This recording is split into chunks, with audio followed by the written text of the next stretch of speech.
In this video, I'll be showing you how to use an external download manager with Quetta. So make sure you head over to the Play Store and download the one you want. If you want my recommendation, I would say use FDM. So after installing your external download manager in the Quetta browser, go to Settings, tap Download Settings, and make sure Ask Before Downloading is enabled.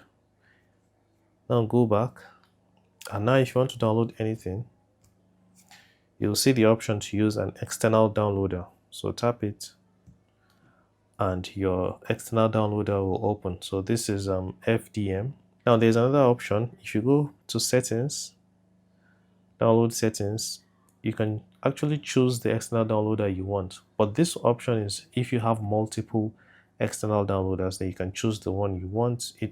Then it's going to give you a list, so you can choose the one you want to use for downloading at any time. But if you want to use one constantly, select Choose Downloader and then choose the one you want and select this option.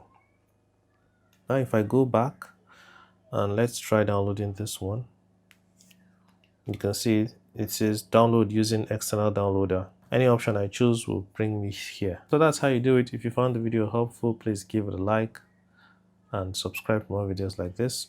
I'll be seeing you in the next one. Take care and bye bye.